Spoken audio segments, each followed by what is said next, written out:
Here's another reason for not believing in God. The concept of, you can't make me. Another common excuse for not believing in him are in two questions. First, if there's a God, why doesn't he stop all the evil in the world by force? And the statement in connection to it, in question form, is, if there's a God, why doesn't he make me obey him? This question hides the true intention of people asking it.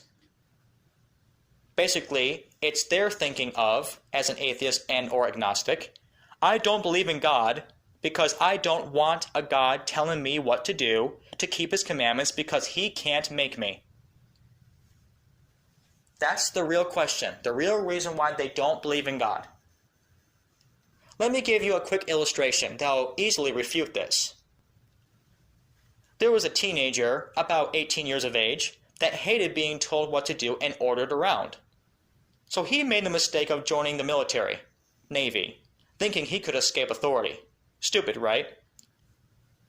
Well, as the story goes on, one day, an officer tells him to mop the deck and do some other chore duties. The boy refused and claimed, I don't have to and you can't make me. The officer was in shock of his instant rebellious statement. So he contacted the next officer in rank and reported the incident. The next rank officer got in his face and started screaming at him that he would make his life a living hell if he didn't obey. But the boy still insisted, I don't have to and you can't make me. The scenario got so out of hand that it finally made it to the ship's elite admiral, which is supposed to be the highest rank on the ship. And from what I heard and read in sources, by that point, that officer could do anything, including killing him if he wanted. Now remember, when you sign up for the military, you are the government's property. They can do whatever they want to you. It's true. Just ask those who have joined the military. So the admiral officer came down from his office in a very pressed professional uniform with a very laid-back, calm demeanor, about mid-50s. Now everyone on the ship had heard about the incident and are now waiting to see what the admiral would do to this boy. A lot were convinced that he would kill the boy or torture the heck out of him. They're all watching in fascination.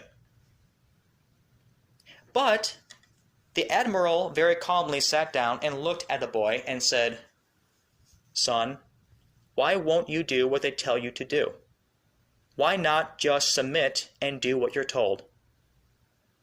And the boy looked at him in his arrogant body language and stated, sternly, because you can't make me. Then the officer calmly took off his glasses and put them in his uniform front pocket and said, Son, you're right, I can't make you. But I'll make it to where you wish you had.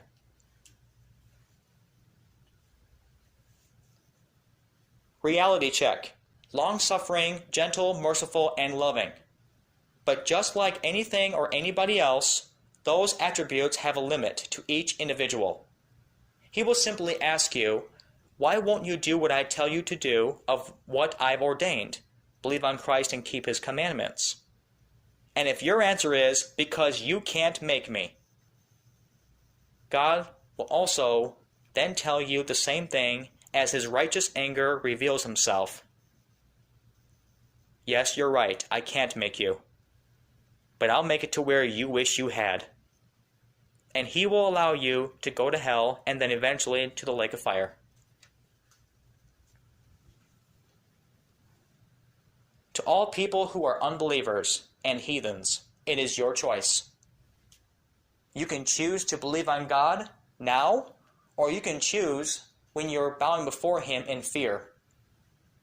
And when you believe on him then, it'll be too late. I encourage you to make the right choice and believe on Christ and keep his commandments now in this lifetime. You say, you can't make me. You're right. He won't make you because he gave you free will. If you want to put yourself in hell in a lake of fire, that's your choice. To all brethren, love the Lord Jesus Christ, fear God and keep his commandments, and read and believe the King James Bible. Thanks.